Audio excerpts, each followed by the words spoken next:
দৰ্শক প্ৰথমতে আপোনালোকৰ জৰিয়তে আমি সমগ্ৰ অসমবাসীলৈ আমি পবিত্ৰ আজি ঈদুল আজহাৰ শুভেচ্ছা জ্ঞাপন কৰিছোঁ। আৰু তাৰ লগতে আজি আমি ইয়াতে যি প্ৰতিবাদী যি কাৰ্যসূচী আমি ৰূপায়ণ কৰিছোঁ, সেই প্ৰতিবাদী কাৰ্যসূচীৰ বিষয়ে আপোনালোকক অৱগত কৰিব বিচাৰিছোঁ যে আমাৰ কাৰণে আজি আটাইতকৈ দুৰ্ভাগ্যজনক কথা যে আজি একচুৱেলি আমি ঈদ বুলি ক'লে পবিত্ৰ ঈদ বুলি ক'লে আমাৰ আজি আনন্দ ফূৰ্তিৰ দিন। আৰু এই আনন্দ ফূৰ্তিৰ দিনতো আমি আমাৰ নিজৰ অধিকাৰৰ কাৰণে নিজৰ জীৱন আৰু সম্পত্তিৰ নিৰাপত্তাৰ কাৰণে আজি আমি এই পবিত্ৰ দিনত এই ফূৰ্তিৰ দিনতো ফূৰ্তি আৰু আনন্দ পৰিহাৰ কৰি আমি যে আন্দোলনো কৰি থাকিব লগা হৈছে। এয়া আমি ভাবোঁ যে আমি পৃথিৱীৰ ভিতৰত আটাইতকৈ গণতান্ত্ৰিক দেশ এখনৰ কাৰণে আটাইতকৈ লজ্জাজনক কথা। আপোনালোকে জানে যে বিভিন্ন সময়ত অসমৰ বা ভাৰতবৰ্ষৰ যিখিনি ধৰ্মীয় সংখ্যালঘু মানুহ আছে বা বিভিন্ন সংখ্যালঘু যিসকল মানুহ আছে তেওঁলোকক মানে কেতিয়াবা চৰকাৰী পক্ষই বা কেতিয়াবা বেচৰকাৰী পক্ষই বিভিন্ন সময়ত নিৰ্যাতন আৰু চলাই আছে।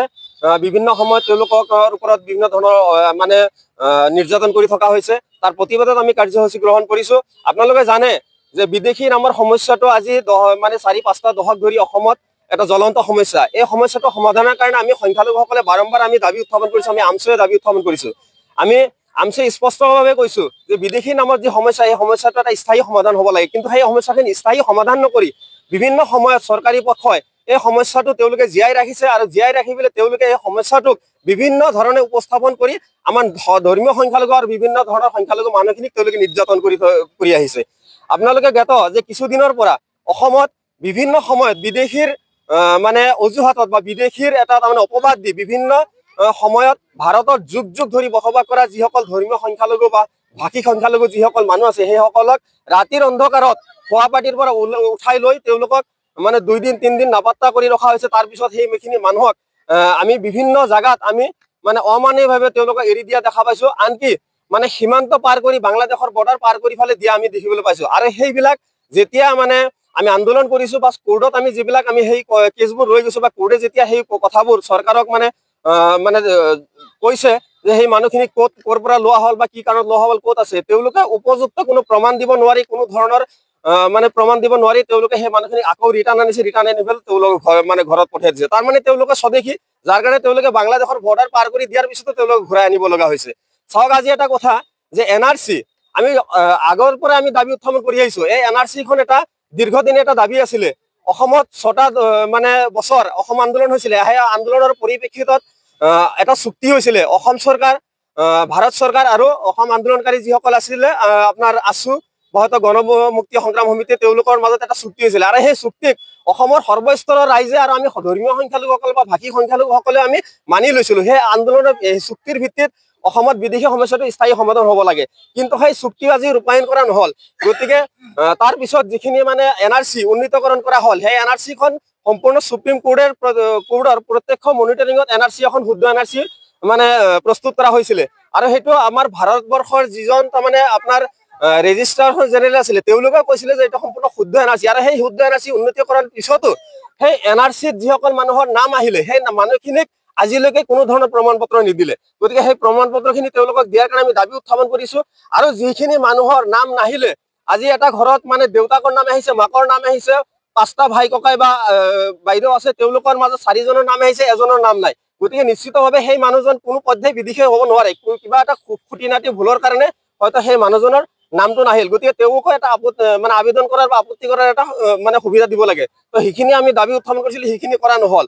তো আপোনালোকে জানে যে মানে অসমৰ ক্ষেত্ৰত বা ভাৰতবৰ্ষৰ ক্ষেত্ৰতে ধৰ্মীয় সংখ্যালঘুসকলক বা ভাষিক সংখ্যালঘুসকলৰ ক্ষেত্ৰতে হওক মানে বিভিন্ন সময়ত মানে উচ্ছেদৰ এটা যি মানে অমানৱীয় এটা ঘটনা চৰকাৰে বা মানে অসম পুলিচে মানে কৰি আহিছে। আমি সেই কথাখিনি বিৰোধিতা কৰিছোঁ। আমাৰ কথা স্পষ্ট, কোনো মানুহকে অঘৰী কৰিবলৈ দিয়া নহ'ব। এয়া চৰকাৰৰ দায়িত্ব, নৈতিক দায়িত্ব, তেওঁলোকে মানুহখিনিক সংস্থাপন দিব লাগে। গতিকে চৰকাৰৰ মনে নিমিলিলে বা চৰকাৰৰ মানে এগেইনষ্টত প্ৰতিবাদ কৰিলেই সেই মানুহখিনিক অমানৱীয়ভাৱে উচ্ছেদ কৰি থকা হৈছে, ঘৰ বাৰী পৰ্যন্ত তেওঁলোকক ভাঙি দিয়া হৈছে। গতিকে সেইখিনি বন্ধ কৰিব লাগে। আৰু যিখিনি মানুহ মানে গৃহহীন হৈ আছে তেওঁলোকক চৰকাৰে ঘৰ বাৰী মানে বনাই দিয়াৰ কাৰণে এটা দায়িত্ব গ্ৰহণ কৰিব লাগে। আৰু মানে যুগ যুগ ধৰি বসবাস কৰা যিখিনি মানে ধৰ্মীয় বা সংখ্যালঘু মানুহ বা ভাষিক সংখ্যালঘু মানুহ মানে তেওঁলোকক মানে ভোটাৰ সজাই ফালে বা বিদেশীৰ নামত কেছ তেওঁলোকৰ ওপৰত জাপি দি ফালে তেওঁলোকক হাৰাশাস্তি কৰি থকা হৈছে। তেওঁলোকক মানে ডিটেনশ্যন কেম্পত ৰখা হৈছে। আমাৰ কথা স্পষ্ট, ডিটেনশ্যন কেম্প কিয় লাগে? যদি মানুহখিনি ভাৰতীয় নাগৰিক নহয় তেওঁলোকক সম্পূৰ্ণ প্ৰমাণ কৰক, আইনগতভাৱে প্ৰমাণ কৰক। আইনী এটা ব্যৱস্থা আছে, বিদেশী ক্ষেত্ৰত এটা ব্যৱস্থা আছে, সেই ব্যৱস্থা অনুকৰণ কৰি পেলাই চৰকাৰ আৰু প্ৰশাসনে তেওঁলোকক চিনাক্ত কৰক। চিনাক্ত কৰি যোন দেশৰ মানুহ তেওঁ হ'ব পাৰে বাংলাদেশৰ, তেওঁ হ'ব পাৰে অন্য কোনো দেশৰ, তেওঁক সেই দেশত মানে পঠাই দিয়ক। আৰু যদি নহয় তেনেহ'লে তেওঁলোকক সম্পূৰ্ণ মানে অধিকাৰেৰে সৈতে এই দেশত জীয়াই থকাৰ কাৰণে, আত্মসন্মানৰ সৈতে জীয়াই থকাৰ কাৰণে তেওঁলোকক মানে ব্যৱস্থা কৰি দিব লাগে, তেওঁলোকক সুযোগ দিব লাগে। সেইখিনি কৰা হোৱা নাই। গতিকে সেইখিনি আপোনালোকৰ জৰিয়তে আমি দাবী উত্থাপন কৰিছো যে ডিটেনশ্যন কেম্প নহয়, যদি বিদেশী তেওঁলোকক বিতৰণ কৰিব লাগে, আৰু যদি নহয় তেওঁলোকক সম্পূৰ্ণ নিৰাপত্তা চৰকাৰে দিব লাগে। আৰু এটা কথা যে অসমখনত বা ভাৰতবৰ্ষত বৰ্তমান আমি দেখিবলৈ পাইছো আইনৰ শাসন চলা নাই। আমাৰ আটাইতকৈ দুৰ্ভাগ্য কথা, এখন গণতান্ত্ৰিক ৰাষ্ট্ৰ হিচাপে, ভাৰতবৰ্ষৰ গণতান্ত্ৰিক ৰাষ্ট্ৰ হিচাপে আমাৰ শক্তিশালী এখন সংবিধান আছে, আমাৰ ন্যায়পালিকা আছে। গতিকে আমাৰ এখন আইনৰ শাসন চলিব লাগে।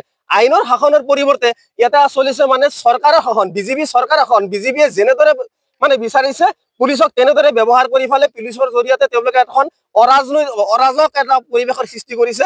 কৰি ফালে তেওঁলোকৰ মনে মিলিলে তেওঁলোকক হয়তো নিৰাপত্তা দিছে, মনে নিমিলিলে তেওঁলোকক বিভিন্ন ধৰণৰ জাল জুলুম কৰিছে। গতিকে আমাৰ স্পষ্ট কথা, পুলিচৰ শাসন আমি কেতিয়াও মানি নলওঁ।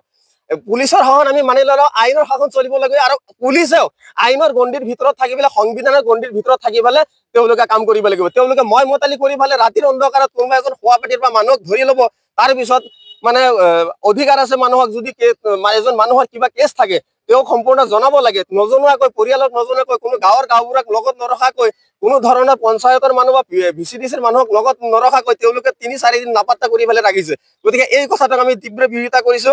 গতিকে এইখিনি আপোনালোকৰ জৰিয়তে আমি আজি চৰকাৰলৈ দাবী উত্থাপন কৰিছো যে আমি যাতে ইয়াতকৈ আৰু বেছি আগবাঢ়িব লগা নহয়। গতিকে আপোনালোকে এইখিনিতে আপোনালোকে শান্ত হওক, এইখিনিতে